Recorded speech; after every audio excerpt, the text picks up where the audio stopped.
Com metralhadoras de todos os tipos, tanques de guerra e bombas nucleares, o combate na Segunda Guerra Mundial foi absolutamente brutal. No entanto, um soldado serviu na linha de frente sem usar armas, entrando em batalha com o objetivo de salvar vidas, ao invés de tirá-las.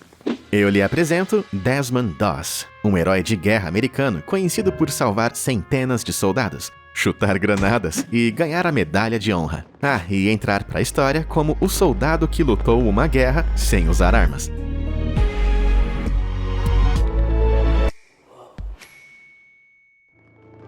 A Segunda Guerra Mundial foi o conflito mais cruel da história da humanidade, com uma estimativa de 70 a 85 milhões de mortes. Mas Desmond Doss foi um dos poucos soldados na linha de frente que não tentou contribuir para esse número, já que lutou a guerra inteira completamente desarmado. Apesar disso, ele é conhecido como um dos maiores heróis de guerra dos Estados Unidos, e o milagre que realizou em Hacksaw Ridge, no Japão, foi aclamado como uma das histórias mais incríveis de toda a história militar. Mas antes de chegarmos a isso, para entender por que ele se recusou a portar uma arma, nós precisamos voltar à sua criação, na cidade de Lynchburg, Virgínia. Desmond nasceu em 7 de fevereiro de 1919 e foi criado como Adventista do Sétimo Dia. Esta é uma pequena denominação cristã com algumas regras rígidas, incluindo proibição de fumar ou beber, pacifismo total e um dia semanal de descanso e adoração todos os sábados, ao invés de aos domingos. Eles também acreditam que a segunda vinda de Cristo é iminente, o que significa que estamos nos aproximando rapidamente do fim do mundo, quando Jesus voltar à Terra e levar todos os justos para o céu. É uma denominação bastante restrita, e quando Doss nasceu, havia apenas 170 mil outros adventistas do sétimo dia em todo o planeta. E, obviamente, essa formação religiosa o impactou profundamente. Quando criança, ele ralou o joelho em uma pedra e desenvolveu uma infecção sanguínea. O médico achou que sua perna precisaria ser amputada, mas Berta, sua mãe, colocou toalhas quentes sobre o ferimento e orou para que Deus o curasse. E, incrivelmente, ele fez uma recuperação completa, sem precisar de cirurgia. Doss sentiu que a oração salvou sua vida, o que consolidou sua fé inabalável em Deus enquanto crescia. Sua família possuía essa pintura que retratava os 10 mandamentos, e a favorita do pequeno Desmond era "Não matarás". Sua família disse que ele ficava chocado com o fato de alguém poder machucar outro ser vivo, e acreditava firmemente no pacifismo desde pequeno. Ele até se tornou vegetariano na adolescência, e uma época antes dos hambúrgueres vegetarianos e batatas fritas com halume, e isso era um grande problema. Uma certa vez, seu pai brigou com o tio dele e sacou uma arma para ameaçá-lo. A polícia foi chamada e seu pai deu a arma a Desmond e disse a ele para escondê-la. Pequeno Des fez o que lhe foi pedido e seu pai foi preso, mas ele realmente acreditava que seu pai tiraria a vida de seu próprio irmão se os policiais não chegassem a tempo. Então ele jurou nunca mais tocar em outra arma. Então, com o tempo, pequeno Des cresceu e se tornou um cara muito honesto e anti-violência. Mas aos 18 anos, em 1937, teve que fazer o alistamento militar como todo mundo. Veja bem, quando os Estados Unidos entraram na Primeira Guerra Mundial, em 1917, o governo introduziu algo chamado Lei do Serviço Seletivo. Essa lei exigia que todos os cidadãos americanos do sexo masculino se registrassem no sistema de serviço seletivo ao completar 18, para que, se o país entrasse em guerra, tivessem um banco de dados completo com todos que poderiam recrutar. O SSS existe desde então, e em 1937 foi a vez de Doss de se alistar. Mas ele havia prometido nunca usar uma arma de fogo ou ferir seres humanos. Então, se alistou como objetor de consciência, que é alguém que se recusa a lutar em uma grande guerra por motivos morais ou religiosos. Se um alistamento militar ocorrer, alguns objetores se recusam a servir nas Forças Armadas, o que é ilegal e pode resultar em prisão. Mas outros, como Doss, são especificamente contra a violência e não têm problema em servir seu país de maneiras não violentas. Os Estados Unidos normalmente respeitam isso, dando funções civis em casa, como trabalho agrícola, florestal e até industrial. Agora eu sei o que você está pensando. Desmond não serviu na linha de frente no Teatro de Operações do Pacífico? Sim. Apesar de ser um objetor de consciência, Des invadiu praias e esquivou de tiros, assim como seus colegas soldados, e aqui está o motivo. Infelizmente, nem todo mundo é tão pacífico quanto Desmond, e em setembro de 1939, a Alemanha invadiu a Polônia e desencadeou a eclosão do conflito mais devastador da história, a Segunda Guerra Mundial. À medida que as grandes potências começaram a declarar guerra umas às outras, os Estados Unidos inicialmente pegaram pipoca e ficaram de fora. Mas em 1940 perceberam que talvez tivessem que se juntar à luta, eventualmente, então começaram a fazer um recrutamento, com homens do sistema do serviço seletivo, para iniciar o treinamento. Isso acabou sendo uma boa decisão, pois em 7 de dezembro de 1941, o exército japonês, aliado ao eixo, atacou a base naval americana em Pearl Harbor, Havaí, ceifando 2.400 vidas. O ataque foi uma resposta às sanções petrolíferas impostas pelos Estados Unidos ao Japão após a invasão da China, e eles esperavam que isso intimidasse o governo americano e os obrigasse a negociar. Mas o tiro meio que saiu pela culatra, pois os Estados Unidos responderam declarando guerra ao eixo e entrando na Segunda Guerra Mundial.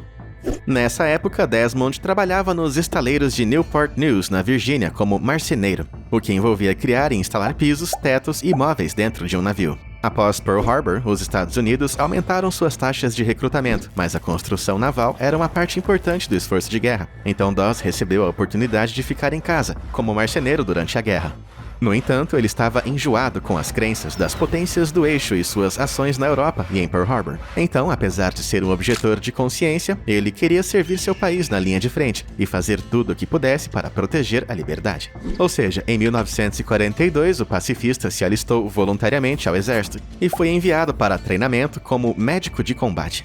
Ele foi enviado primeiro para Camp Lee, na Virgínia, onde logo ficou claro que era muito diferente dos outros soldados. Dawes aderiu estritamente às suas crenças adventistas, se recusando a portar armas e dedicando todos os sábados à oração e ao culto. O exército tinha que legalmente respeitar essas práticas religiosas, então, enquanto Dawes passava pelo treino básico como todos os outros, ele tinha permissão para não usar armas. Muitos soldados ressentiam isso, chamando ele de covarde por se recusar a usar uma arma, e acusando ele de usar religião como desculpa, e aproveitar os sábados para se esquivar do treino. Ele foi ridicularizado e teve sapatos atirados nele enquanto rezava. Um soldado até o ameaçou, dizendo: "Dawes, se você entrar em combate, eu vou atirar em você pessoalmente." Apesar da intimidação, Desmond não desistiu, e após passar no básico, foi enviado para Front Jackson, Carolina do Sul, e designado para a Companhia B do Regimento 307 da Divisão 77. Inicialmente, o exército se recusou seu pedido para ser médico e o designou como atirador. Durante um exercício, o capitão de Desmond pediu que pegasse um rifle, mas ele se recusou, deixando a arma cair no chão. O capitão lhe deu outra chance, tentando, sem sucesso, convencê-la a manusear uma pistola e, finalmente, uma faca. Mas Dawes se recusou a portar armas de todas as formas e, eventualmente, o exército cedeu, permitindo que iniciasse seu treino como médico. Durante a Segunda Guerra, essa função envolvia essencialmente tratar ferimentos leves nos campos de batalha e levar soldados gravemente feridos para fora de combate em macas para chegar a postos de socorro.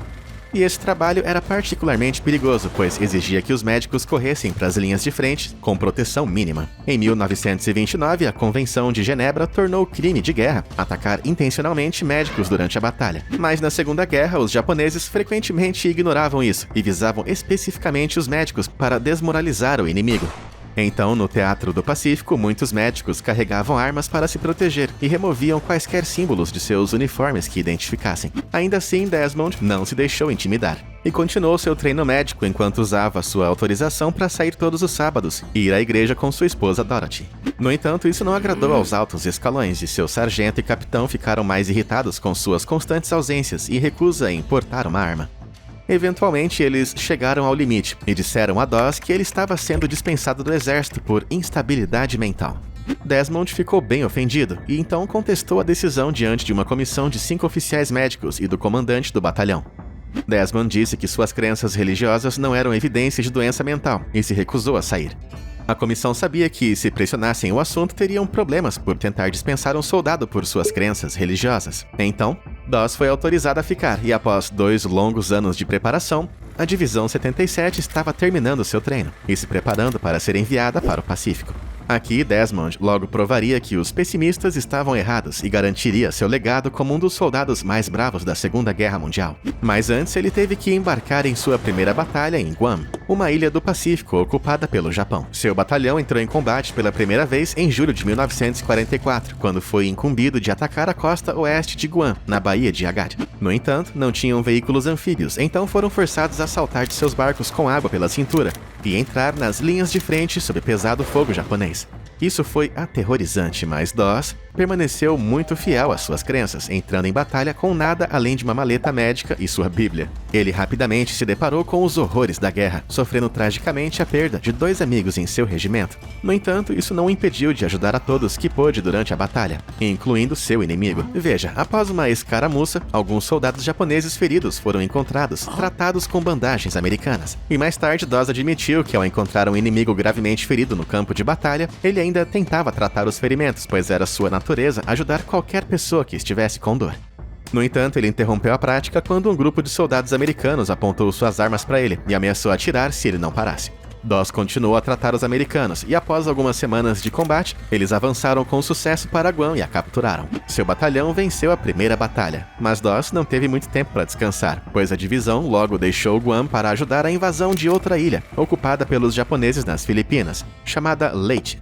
Lá, Dawes presenciou combates brutais e continuou a cuidar de seus companheiros, às vezes demonstrando quase nenhuma preocupação com sua própria segurança. Em certa ocasião, sua unidade se movia pela ilha, quando foi imobilizada por um atirador de elite. Um homem foi atingido e deixado ao relento, mas os oficiais de Dawes o alertaram para não ajudar o soldado, pois ele ficaria completamente desprotegido naquele momento. Dawes se recusou a deixar o homem para trás, então correu para o campo de batalha aberto para pegá-lo. Ele cuidou de seus ferimentos e o colocou em uma maca de combate chamada liteira, antes de arrastá-lo para um posto de socorro próximo, sob fogo inimigo. Ao chegar, seu sargento ficou surpreso por ainda estar vivo, explicando que, embora não tivesse conseguido atirar no atirador, ele conseguiu ver o atirador apontando sua arma diretamente para Dawes. Ninguém sabia por que o atirador não disparou, mas é claro que Dawes acreditava que era porque o senhor estava cuidando dele, assim como naquele incidente em sua juventude. De qualquer forma, se fosse um poder superior ou pura sorte, Dawes sobreviveu à Batalha de Leyte. Além disso, quando a ilha foi tomada no início de 1945, ele foi condecorado com 2 estrelas de bronze por sua bravura na batalha em Guam. Essa é a 4ª maior condecoração por heroísmo em combate que um soldado pode receber, então Dawes finalmente estava conquistando o respeito do exército. Mas seu trabalho não estava acabado, e a parada final e mais perigosa no Pacífico foi a 5 km de distância, a cerca de 1.500 km de Leyte, em Okinawa, no Japão. Esta ilha fica a cerca de 1.600 km de Tóquio, e se tornou o local do maior teste de Desmond e seu mais incrível ato de bravura. Quando chegaram em março de 1945, tomar Okinawa era incrivelmente importante para os aliados, porque essa era a última barreira que os impedia de chegar ao Japão continental. Então, se controlassem Okinawa, poderiam usá-la como base aérea para realizar bombardeios no continente e bloquear os barcos de suprimentos japoneses que traziam recursos para o país. Além disso, a essa altura, a Alemanha estava prestes a se render na Europa, e o Japão era o único país do eixo que ainda lutava arduamente pela vitória. Então tomar Okinawa foi um passo claro para acabar com a guerra de vez. De fato, a Batalha de Okinawa acabou sendo a última grande batalha da Segunda Guerra Mundial, mas também foi uma das mais mortais, com certeza. E os 183 mil soldados americanos que viajavam para a ilha ao lado de Dawes não tinham ideia do que os aguardava. A Divisão 77 foi a primeira a conseguir desembarcar e iniciou o ataque, tomando várias ilhas menores na costa oeste de Okinawa. A essa altura, os soldados japoneses estavam ficando realmente desesperados, então a luta foi brutal. Na ilha de Iwo, Dawes e seus companheiros soldados enfrentaram ataques kamikazes de aviões e mulheres locais armadas com lanças, enquanto os japoneses faziam as últimas tentativas de proteger o seu território. Mas no final de abril, essas ilhas estavam seguras e os americanos as usaram para encenar uma invasão a Okinawa, desembarcando em veículos anfíbios e lutando para abrir caminho para o interior. Uma vez em terra, a Divisão 77 fazia parte de uma força que viajou para o sul em direção à cidade de Shuri. Eles enfrentaram forte resistência das tropas japonesas, escondidas na densa vegetação, cavernas e terreno rochoso. Eles sofreram milhares de baixas, mas sabiam que aqueles eram apenas postos avançados, e ainda nem haviam alcançado as principais defesas de Shuri. Mas isso logo mudou quando a Divisão 77 continuou viajando para o sul e encontrou um imponente penhasco de 120 metros, chamado Escarpa Maeda. No topo encontravam-se as ruínas do castelo de Urasoe, uma estrutura usada pelos japoneses como forte posição defensiva, devido à sua altitude e à rede de cavernas e túneis subterrâneos. Os americanos, vindos do norte, sabiam que teriam que atravessar o penhasco para avançar mais para o interior da ilha, em direção a Shuri. mas não seria uma tarefa fácil de jeito nenhum. O plano de ataque dos Estados Unidos era escalar continuamente a escarpa, travar uma breve escaramuça e voltar para a segurança na base do penhasco. Para fazer isso, os soldados teriam que subir 110 metros pela encosta íngreme do penhasco, escalando uma inclinação quase vertical nos últimos 10 metros e pouco. Para facilitar, Desmond e 2 outros homens se ofereceram para escalar o penhasco primeiro e amarrar algumas redes de carga no topo para criar uma escada para o último trecho da subida. Com as redes no lugar, os americanos estavam prontos e a batalha pela escarpa começou em 26 de abril de 1945. O Regimento 381 de Infantaria foram os primeiros a escalar a rede, e ao chegarem ao topo, descobriram que os soldados japoneses haviam montado defesas incrivelmente fortes. Eles estavam escondidos em trincheiras camufladas e cavernas, com armas apontadas para a borda do penhasco. Portanto, enquanto o Regimento de Infantaria 381 subiu ao topo, foi recebido por uma onda de balas de canhões que pareciam estar saindo do chão. Foi um desastre completo, e toda a força dos Estados Unidos teve que recuar penhasco abaixo. Eles apelidaram a escarpa de Hacksaw Ridge, devido à linha de corte de balas esperando no topo do penhasco. Mas apesar disso, o comando manteve seu plano e continuou a enviar ondas de homens escarpa acima.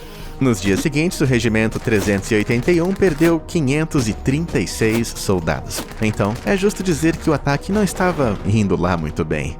Mas em 29 de abril, o Regimento 307 recebeu ordens de substituir o 381. O que significa que agora era a vez de Desmond de enfrentar Hacksaw Ridge. Enquanto seu regimento se preparava para subir o penhasco, Doss decidiu começar a rezar pela segurança de todos. Soldados que o haviam ridicularizado no treinamento sabiam que estavam diante de uma saraivada de balas, então pararam e ouviram sua prece.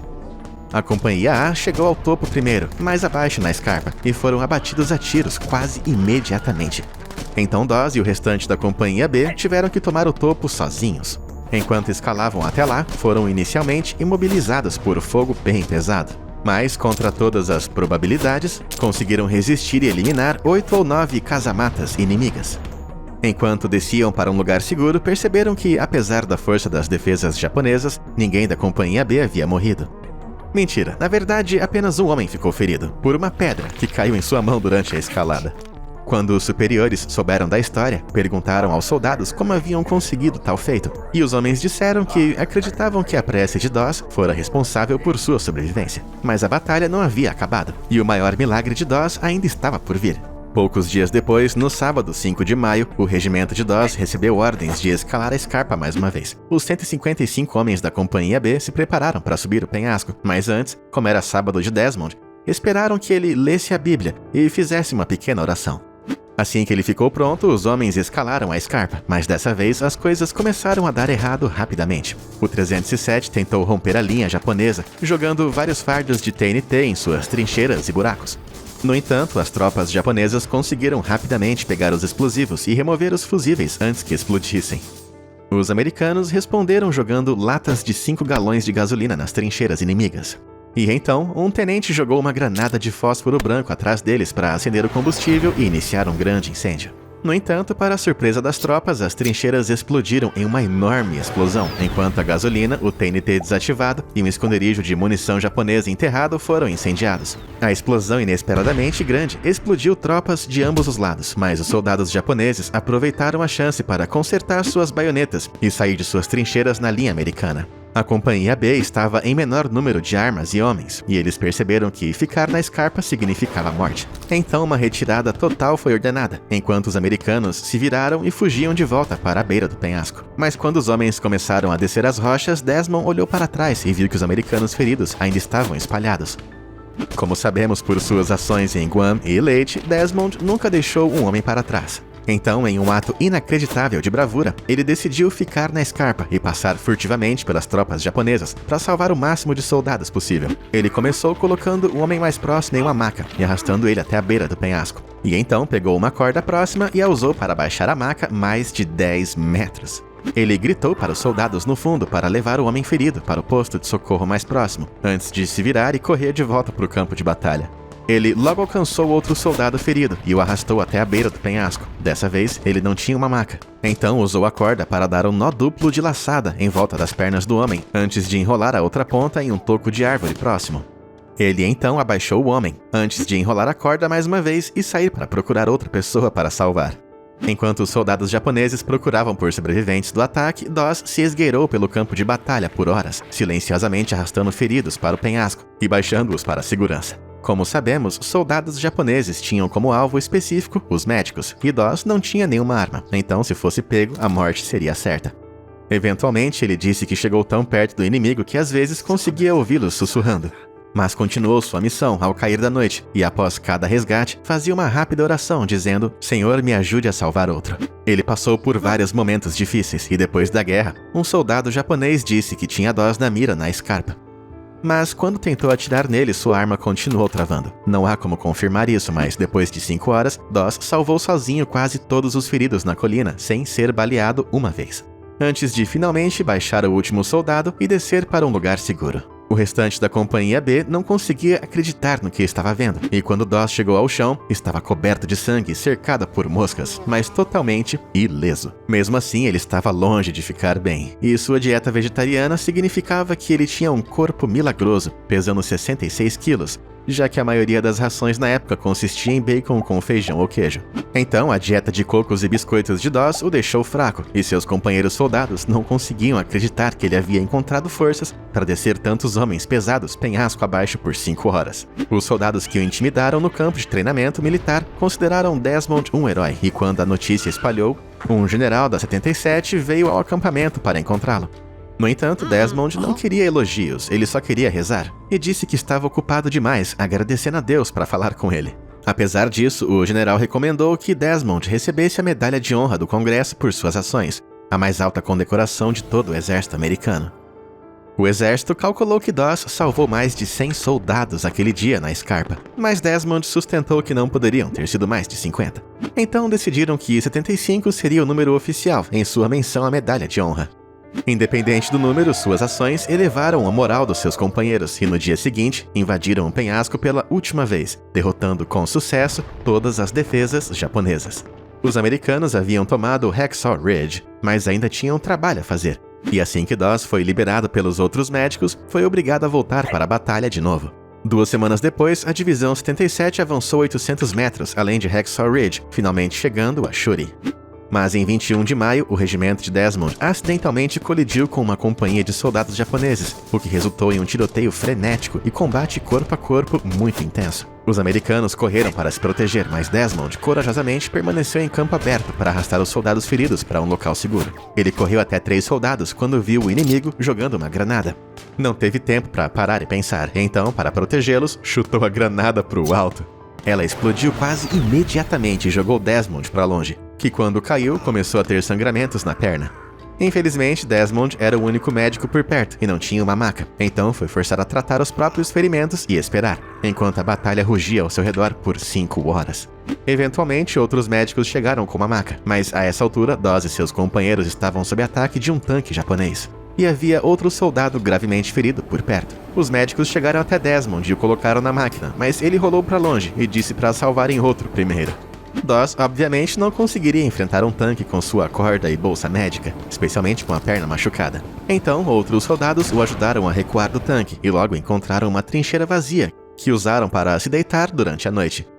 Era um lugar bem apertado, então Desmond cavou o buraco mais largo para que todos os homens coubessem dentro. Eles dormiram em segurança, mas no dia seguinte descobriram que havia cavado a centímetros de um projétil de artilharia não detonado, que poderia facilmente explodir. Naquela manhã, o soldado concordou em ajudar Dawes a chegar ao posto mais próximo. Mas quando partiram juntos, a sorte de Desmond finalmente acabou, pois ele foi baleado por um atirador japonês. A bala alojou no braço, quebrando o osso completamente. No entanto, mais tarde foi notado que, se a bala não tivesse atingido, o ângulo do tiro teria facilmente tirado outra vida. Então Desmond, sem querer, salvou a vida de mais um americano. Seu companheiro ficou muito surpreso quando Dawes, ferido, perguntou se poderia ficar com o rifle. Teria Desmond finalmente chegado ao seu limite, e o adventista estava prestes a partir para uma fúria, ao estilo Rambo contra os soldados japoneses? Mas é claro que não. Desmond simplesmente colocou a arma contra o braço ferido e amarrou no lugar com sua jaqueta, criando uma tala improvisada. Os homens ainda estavam sendo alvejados pelo atirador. Então eles rastejaram por quase 300 metros através do campo de batalha. Apesar dos ferimentos, Desmond conseguiu. Finalmente alcançou a segurança de um posto de socorro. Doss ficou gravemente ferido, então os médicos providenciaram seu transporte para a costa de Okinawa e o colocaram em um navio hospital chamado USS Mercy para tratamento adequado. Ele estava seguro, mas como havia sido separado do restante da Divisão 77, eles não tinham ideia de onde estava Desmond. De fato, quando os médicos da 77, que inicialmente tentaram salvá-lo do tanque, voltaram para buscá-lo, ele não estava em lugar algum, então presumiram que havia morrido. Isso levou a um relatório de morte por disparo, que acabou sendo publicado em jornais em Lynchburg. Mas, felizmente, Doss logo escreveu para sua mãe do USS Mercy, permitindo que explicasse a situação e a tranquilizasse que estava vivo. Contra todas as chances, ele escapou de Okinawa com vida. E para Desmond, a guerra havia acabado, pois ele foi enviado de volta para casa para se recuperar.